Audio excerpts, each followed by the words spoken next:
this is going to work. This is the first time we've tried streaming live from the dojo.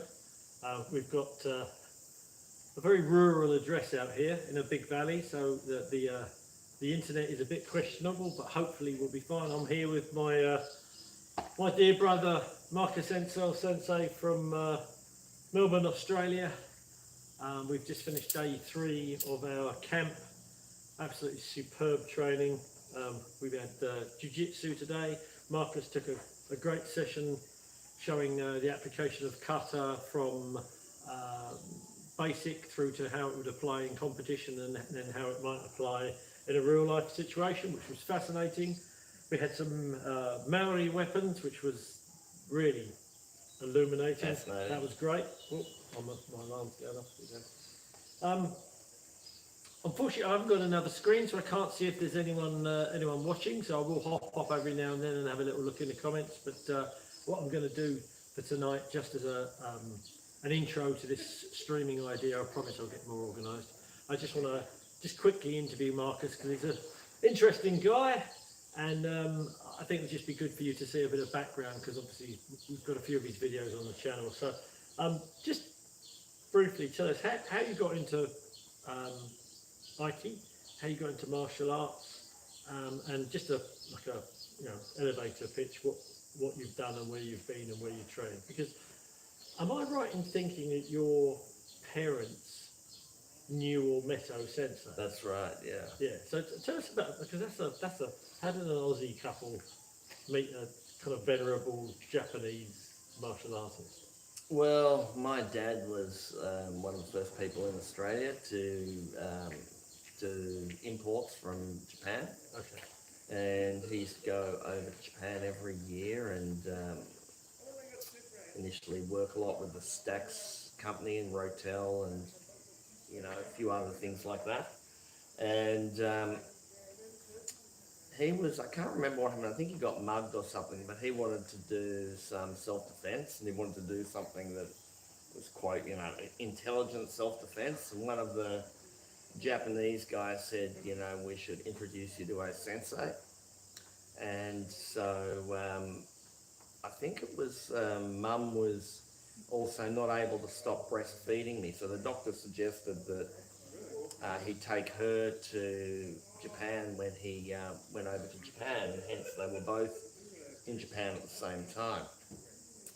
And Mum went with him to the Hombu, I believe it was, and that's where they met O-sensei, and they did a lot of one-on-one training with O-sensei. And my mum, had a lot of supernatural beliefs, but my father had absolutely none whatsoever. But he was amazed by O-sensei's abilities. And apparently then there was a large military presence still in Japan in the early 60s. Mm-hmm. And there were all of these military police in there. And O-sensei apparently beat them all up easily. And that really impressed Dad. And my dad was a champion weightlifter. Mm-hmm. And he tried to, muscle O-sensei, and to no avail. O-sensei apparently threw him without hurting him. But he ended up saying that Mum was the talented one. But my mum was an opera singer, so she had a lot of, breath control, and also she was very flexible. She's just kind of, and plus she'd fought a lot as a kid, being a migrant in Australia early on. So, so where was your mum's family originally from? From Belgium. Okay. Belgium, and came out just as the war was starting. Yeah. And they lived in Fitzroy, which was really rough then. Pretty much where I live now. But in Melbourne. Yeah. When I moved to Fitzroy, my mum was horrified because she used to live there. It was full of rats and prostitutes and junkies, and there's still a few junkies there. It's pretty salubrious now. So you basically were there as a baby. No, I was at home. She was there, so she'd left me so she could wean me. Oh, I see. Okay. And so they did some classes with O-sensei, and they were enamoured with it. But years later, like I'd got basic training from my mum's best friend Norman, who was a gun shearer and a hunter, and he participated in the shearing wars, which was the thing that happened in Australia over the New Zealand wide comb, because they had a wider comb, it meant you could shear more sheep faster. Right. And the Aussie shearers didn't want that because it meant it was bad for their jobs and whatever. Okay. And so anyway, they had fights over that. People fight over anything, won't they? And he was a knife expert too. So he taught me how to use a knife. He taught me how to make a fist. He taught me, basic things about self-defense, just highly usable, how to carry a knife, things like that. And but then when I wanted to start, particularly after I got bashed, I think one time particularly, I was determined to learn the martial arts. And originally, I thought, because I read a lot of fantasy novels, I wanted to do something where I'd, learn to use an axe or, something. But, I found all I could find was wood chopping, or there was no fencing in Australia then. And so I thought I'd do martial arts. And of course, at the time, I thought I wanted to do what Bruce Lee did. But as I researched it, I found that it was Kung Fu, and,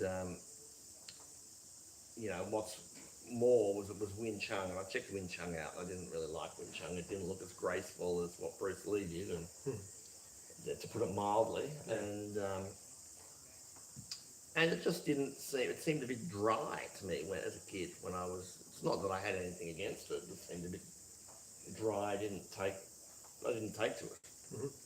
And then anyway, I wanted to do karate, the 101 weapons of the body. And my parents said they wouldn't pay for it, that I could, that would make me more violent and more prone to get into fights than I already was, and I'd get into more trouble than I did already. And they said they'd pay for me to do Aikido, but if I wanted to do anything else, I could get a paper round or something. And I lived in Kew, which was very hilly, and I already tried a paper round, and I thought, no, that's not much chop. And I wanted to do a paper round, and so I did Aikido. Yep. And So who was your first sensei in Melbourne? well, my very first sensei was I guess David Brown, who I got a huge amount of respect for. He was really the best of the Aikikai in Australia, in my opinion. He's got very effective Aikido, and he's a bit of a renaissance man. He can do a lot of things, but I think as a young kid, he wasn't an amazing teacher because he'd never show the same thing twice. He'd flit around, and the way they taught in the Aikikai was you'd always have a different teacher. So some were better than others. None of them were as good as David. A lot of them I admired at the time, but over the years, not necessarily so much. But I think Tony, who ran the Australian Aikikai, I had a huge amount of respect for. I remember I went on a camp and I was very young, I would have been 15 or something, and I got sick. I can't remember why. Maybe I got drunk. I don't know what happened, but I was sick. He really looked after me, and he just really impressed me as a really good human. Yep. But I'd been doing Aikido for a few years, and I got in a really severe street fight, and I got really hurt. And my mate got hurt, and he saved me too, but he got even more beaten up saving me. He was a boxer. And, I got king hit, and I tried to fight back, but I basically, they were all older, more experienced, there's lots of them, they bashed me pretty hard. And then my mate stepped in, knocked out a couple of them, and then knocked out their biggest, enormous fighter, who was an enormous guy. But then he was pretty cactus, and I assumed we were going to both run, but he stayed to fight them off, and then they swamped him, and then I'd run back in, and I was just a shit show, And then I was very ashamed that I wasn't able to help him more, and I was determined to be able to do better next time. And I thought, well, this Aikido I'm doing, I don't really know what I'm doing. Right. And I was looking around, and then Hirasawa, Deshiabo sensei, came to Australia, and I can remember seeing his Joe and the way he did his Aikido. And I thought, that's the Aikido I've heard about, but never seen. You know, I want to do that. I looked around, who's doing that Aikido? And there was this guy training out of Old Arthur Moorhead Judo Club in Caulfield, and I started training with him. And his Aikido was pretty good. He was like Iwama style, but I think as a person he was of a highly questionable character. I think, like as many people, you learn the martial arts, and as I got better, he resented me more and more, right, even though I was very loyal to him. And I think that's a story that many people in the martial arts have experienced. It happens. And so anyway, I was very unwelcome in my dojo when I came back from Japan the first time. And, you know, I had a lot of experience in Aikido and martial arts. And I used to, you know, I had my mates and we would, like, you know, all teenagers, we'd get high and drink and we'd fight. And, you know, one was a street fighter, another one was a boxer, another one did taekwondo. And we'd just get out of it and spar, like, all weekend, all week. And to me, I always want to keep my Aikido pure. That's why I named it Pure Aikido. It's like I don't seek to change Aikido. I just want to take the lessons that I've learnt from good Aikido and be able to apply them to any situation. And that's really a thing that I started off really, really early in my life, I guess. Mm-hmm. And I stuck with it. And ultimately, you know, I was kicked out of my dojo for no good reason. Yeah, and that forced me to start I didn't actually start my own dojo first. I had a friend start a dojo in my space. And yeah, he didn't pay me any rent for a couple of years, so that relationship soured. And then I was forced, I had nowhere to train, and I had no one I respected to train with, so I was left to train with myself. I had the experience, and so I started a dojo. So when did you, because you went over to Japan and did the Yukideshi thing with Saito Sensei, didn't you? Yeah. What was that, 90s? No, first time 80s. 80s. 80s. First time would have been 85, 6, something like that. So let me think. 84, 85. Okay. Yeah. So you were still in your 20s? Yeah, early 20s. 21, I think it was. And what did you do, this standard year thing, or 18 months or something? I did a year. Did a year the first time, and then I went back. Second time I was there for 4 months, which I think was about a year or two later. Right. And then I went back about 20 times for anything from 4 days to 2 weeks. Right, okay. But then, you know, in the late, you know, Sensei was getting sicker and sicker in the 90s. And, you know, his son Hikahiro was taking over more of the duties as time went on. And more look, they were also, the Aikikai was going to repossess the dojo. Yeah. So they started the weapon scrolls and all of that started to try and pay for new land. And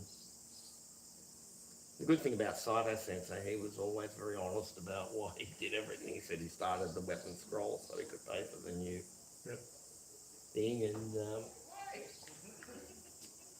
And yeah, so, but Saito Sensei was like one of the last real samurai. I mean, he was a real martial artist. Nobody ever met Saito Sensei and doubted his skill in the martial arts. Yeah. And also, he was a no bullshit type of person. So yeah, there was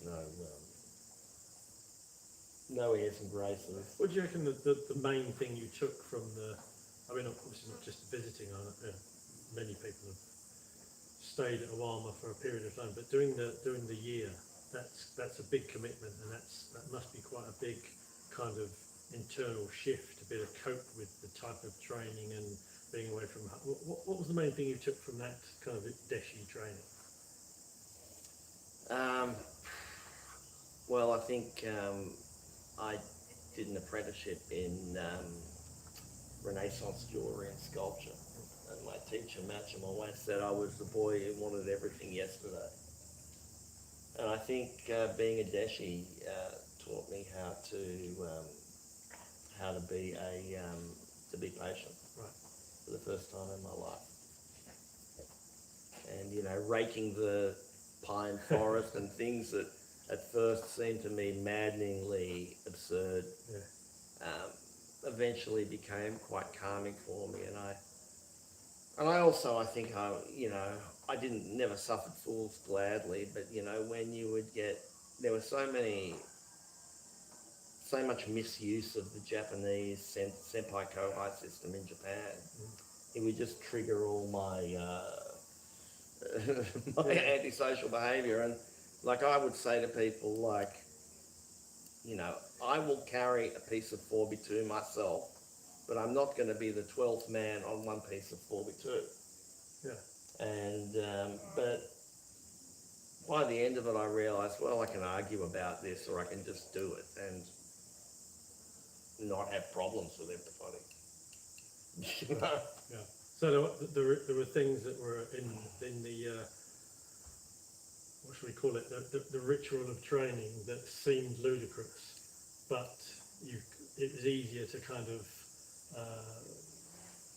just do them and try and find some learning in them than kind of go against the flow. Is that kind of the Well, no, some were ludicrous and some weren't. I mean, now I can see what it was doing with the pine forest and cleaning the moss and stuff.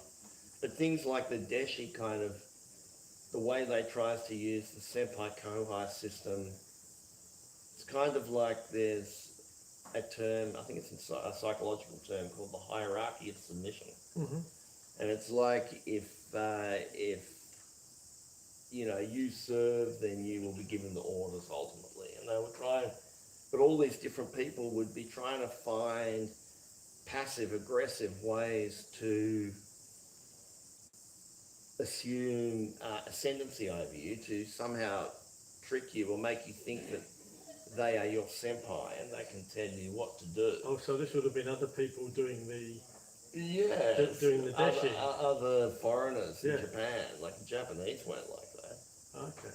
And it used to infuriate me, and I used to refuse to be dominated. And of course, some of them, they have great packs of people that come from big dojos, and you could get a lot of negative energy for not being on the right. It's like the nasty girls at school and their clique. So there'd be a group that had come to, for example, to Awama as a Deshi, and the senior person within that group, who would have been senior in their thing, thought they could assume the seniority still over others just because they brought a rank of some sort. Okay. Yeah. Right.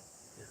I guess that happens in all circles. You see that in sport. You see that in religious groups. I mean, yeah. So once you came back, so now you've got one of the most established dojos in, if not in Melbourne, but if not Australia. How long has Pure Aikido been in Collingwood? Since 98. Yeah, so it's 26 years. Yeah. Obviously, there's been some ups and downs in that. I know I've known you for 15 years, 20 years, whatever it is. Yeah, 15 years. And you've had all the development in Melbourne around the dojo, which has been disruptive. You've gone through COVID. You've gone through kind of various social and economic things that have happened in Melbourne, but you've managed to keep it going. What's the state of play now, and where do you see the dojo moving forwards? Well, it's hard to say. I'll be teaching while there are people there to learn from me. And I'll be going till the wheels drop off. But I think, you know, it's strange because in modern martial arts culture, it's all about the UFC and combat sportified martial arts, which, you know, I was one of the first to be into in terms of martial arts in Australia. I don't know about New Zealand. Yeah, it's probably worth mentioning because you did BJJ, but you went to Rio, didn't you? Or, Yeah, I fought in the Mundial twice. Yeah. So you trained over there because you and Adam Sane went together, didn't you? Yeah. Oh, I went with the Australian team. Adam came. Okay. Yeah. So Then you were over there for what, a year? no. Just went over for a month each time to fight in the Mundial. Okay. And you know, I partied too hard the first time, missed weight, and didn't fight. You're joking. No, that was very hard, extremely shameful. Wow. And lesson learned the hard way. yeah, but I did meet some nice people. But the second time, you know, I got bronze and ended up training in, generally trained in Gracie Baja, and but also with Gordo, who's the inventor of the half guard. He's a really impressive guy.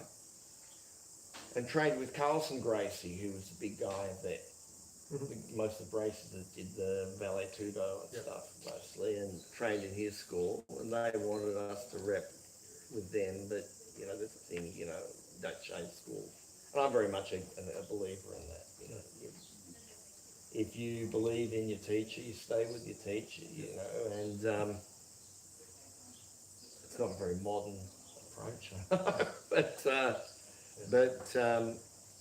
but I loved Carlson Gracie's, and it was, you know, more than most BJJ schools. You know, they practice striking and stuff. And so how do you as a, you know, you already said you're an Aiki guy, and I totally get that, and you've always tried to stay pure Aiki, but you've got the BJJ influence, and you've got the, you know, the experience from sparring with other arts, and I mean, you've got the reason we're in the same organisation together is that we've both got I guess a cross-training kind of attitude whilst being inherently Aiki people. How do you think your Aiki, let's call it your style, your pure Aiki, because there must be influences of the BJJ in there, and there must be the striking influence. How do you keep that Aikido when you've got some decent groundwork skills and you've got some decent fighting skills? You know, how do you get over that whole thing of, well, it's an art of peace, or there's no competition in Aikido, or well, that's the easiest part too. I mean, to me, like, you know, it is an art of peace, but it's an art of peace because it works really well. You know, it's not an art of peace because it doesn't work. You know, and explain it more, because I can see. Well, the whole idea of the suppressing sword is that, you know, like the idea of you go to war to create a peace. You have a fight to create a peace. You know, and essentially, you know, Aikido is meant to be, you know, it's not always arriving at the highest level of conflict resolution, but at its most simple, it's the fight starts and you finish it quickly. That's the basics. Yeah. Okay. Then from there it gets more refined as you go, but you don't, you know, you can't have this idea that someone who can't fight can learn to take determined attackers and put them down without injuring them. It's complete rubbish. Like, and I tell my own students, it's like if someone attacks you with full intent, and even if they've got no skill, if they're coming at you and you just keep deflecting them and they're falling over, or you're deflecting them into things, or you're tripping them over, they're hitting the ground, they're getting hurt. Their experience is not, this doesn't hurt. No, for sure. You know, and my personal opinion is, when sensei was talking about not hurting people, is saying, well, I broke your arm instead of killed you. You know, I put you in a really painful hold instead of breaking your arm. You know, I knocked you out instead of cutting your head off. You know, that was the basis of Aikijitsu. So it's a case of scales, yeah. Yeah, and then after the war was when he was meant to have his revelation about violence. And to me it was like, well, he's going to try and take these skills for killing people and use that key manipulation that he's learnt through his years of training to kind of create peace between everyone, so everyone can train together on the mats, like we talk about integrating disparate people on the mat to train and uniting different countries through Aikido, and you know, we practice on the mat, like on the mat we practice a projection throw. That's, we can use all our power and do a nice big beautiful throw with a high fall. But I was always taught, like in fighting there are no high falls, because you bend them over your knee, you hit the head on the floor, you're not, you know, you're striking them, you're not using the power to do a projection throw, you're using the power in a strike or in a break or a, so it's different ways of using It's the same the force. Principle, but used, yeah, like In a you different way. like we did in your session today. Yeah, so Yeah. This is the training, this is the competition, this is the real life. And I always say, you know, a good martial artist should be able to heal someone or kill them. And I know I can heal most injuries that happen in the dojo, or at least deal with them to get them to where, you know, I can set bones, I can put things back in, I can, you know, diagnose most gross physical things that don't need an MRI, but I might have a good idea of what that is, and I'm not often wrong. And it's not because I'm a like psychic powers, it's because I've got a facility for it, I've done it for so long, I've, you know, had that physical and mental connection to the body. Yeah, kind of biomechanical experience. Yeah.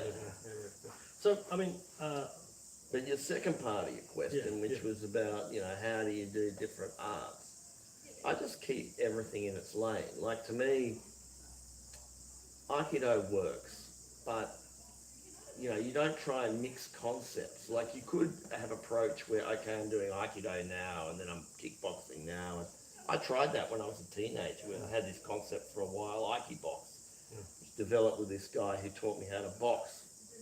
That guy that got beaten up for me. Yeah. But the thing was, it meant ultimately that I'd tend to go toe to toe more, and intellectually, I'm pretty fierce if I get roused. So it's kind of my mentality to go in there hard, but that's not really Aikido. You want to slip, you want to move. Okay. So, you know, you're trying to keep catching trying to keep to the heart of the Aiki thing, which is always to try and get the best possible outcome, shall we say, from and the best position. Like, I don't want to be, just think of it if you think about boxing in terms, are you a slugger or are you a counter striker? Yeah. Okay. Yeah. You know, and being small, you know, often the best way to attack is directly down the middle, right? But at the same time, you need to keep evasive. But the way I did it was that, I mean, I just learned over time how, you know,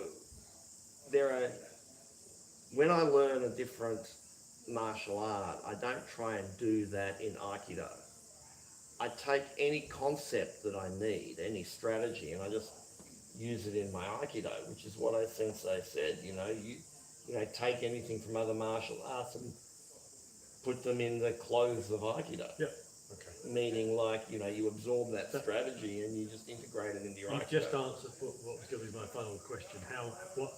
What advice would you give to people coming to Aikido now that like the idea of it, the idea of kind of always trying to get? I mean, we've all seen that 4 stages of Aikido, the ethical chart. I think I've got one up on the Well, see, the first thing is the people that know how to fight won't need to be told. They'll know, right? And people that I know who have learnt Aikido from me or with me that were really good fighters. They loved it. They instantly know how to use it. This guy that taught me how to box, he was a boxer, but he was also a bouncer. He'd put Nickios on huge guys, wrap them around a pole, and he used it how he wanted to use it, and So if you got, just kind of give a nice rounding to this kind of introduction to you, but also to the view of the art. If you've got people coming to Aikido now, but are shall we say they're concerned about you mentioned earlier the bad rep, because the loss of the loss of contemporary Aikido has gone almost like an Aikitaizo thing. It's almost like a body movement. The martial side of it has become secondary compared to what it might have been definitely in the 1960s, 1970s. You've obviously still got that martial focus, even though you've kept to the heart of it. What would you say to people as far as choosing a dojo and their mindset to what they might want to find to add in? Because I always say to people, you've got to have a core art. If you just take bits from everywhere, you're going to just have bits from everywhere. You're not going to have a proper framework. What's your feeling from? well, I think that if you're a professional martial artist, do everything you want, Yeah. and but if you're not, if you want to be good at anything, you're gonna have to pick something and get good at it. Yeah. I think Aikido is a great choice. I don't think there's many good teachers, because there are people that do forms well but still can't fight. There are people that can fight but can't do forms. There are, Absolutely. there seems to be, and there's people that are just off in the airy fairy land. And I think if you've got people that have trained in martial arts but they believe things like there's no striking in Aikido or whatever it is, they're making extrapolations on other people's extrapolations. It's so far from the battlefield, it's worthless. To me, the things that I teach in Aikido, they're from 12th century, Aikijitsu. Like, they've been proven a million times. I don't have to fix them or make them better. Yeah. I might need to work out the timing and the application for some boxing, Muay Thai, wrestling, know what I can do to each arm. So you've got to know your web. You know what you can do to what people. You've got to know where you're vulnerable. And for example, to me, the Humney is super good, but someone's going to say, oh, well, it's no good against Muay Thai. It's like, well, I know if I fight a kickboxer, he's going to kick my front leg. Yeah. 100%. But I also know that I can rely on that. It's like leaving your hand out for tying a handcuff. Yeah. You just have to be confident you're going to do something when they do. Yeah. But the other thing is, you can't assume you're always going to win. I mean, they might be better than you. But the thing is that I always like to say is, most people when they do martial arts, I think it's really sad, because now people have gone away from traditional martial arts and people are going to boxing, kickboxing and stuff, but they're not fighting in the ring, which is what that really is. They're doing executive boxing, hitting pads and stuff, which is kind of like you might as well go into a traditional thing and do forms, and, and limited sparring. It's the same thing. Like, you're not going to get someone who's just hitting the pads in some kind of gym somewhere that can win all their fights. It's just not going to happen. And it's you got to know what you're going to do. If you want to be able to really fight, you've got to know that you will get injured learning how to fight. For sure. Yeah. You've got to commit to that, whatever you do. If you want to just be recreational, build up your body, you go to a school that does that. But in Aikido, I don't mind what any school does. Just pick a teacher that walks his own talk. Like, whatever he's saying, that he's doing that. If he's all about peace and meditation, that he's meditating peaceful. If he's whatever his or her thing is, that they're doing that. So don't fall for that. We're a self-defensive martial arts stuff if they're basically doing gentle cooperative kata and Well, no, yeah. no, don't. It's always a giveaway if they're contradicting themselves. Yep. I'll be really peaceful, but then I want to hit people. It's like, I mean, my students, a lot of them, you know, they'll never be able to fight. They don't want to. But they'll ask me about what happens in a violent situation, and you know, say, what about the police, this or that? And I just say, look, you know, I never teach people about what to do in relation to that. I mean, if I'm assuming that you will leave the situation if you can, you know, and if you can't leave the situation or get out of it, then you have to survive it before you have any of these thoughts about, Very good point. you know, and so, you know, ultimately the best thing is not to be there for the problem, but unfortunately it takes experience and confidence not to be there for the problem. Yeah, and we could get into a whole other conversation about risk assessment and all that kind of stuff. Yeah. For sure. But look, thank you. I do appreciate it. We're at end of day 3, so it's been a long day, and the painkillers are just kicking in for me. My knee is seized up, and yeah, you look like you were about to pass out at one point today. It was ridiculously hot, but you did. It was, I revived. you dug deep, but yeah. Apologies. I know this is a live stream, but we you know, we're a bit stuck with the IT limitations out here. I promise next time we do this, we will have an iPad or something so we can see and answer the comments. I'll just have a quick look, just in case there's anyone that's shouting out. But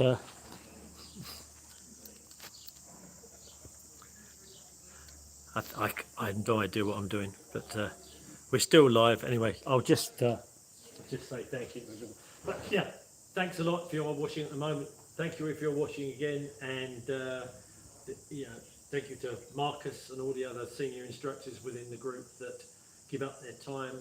We've got 450 videos on the channel now, thanks to these wonderful people, which is great. But thank you, of course, to all the people that have been watching and commenting and supporting the channel as we're going, so it's great.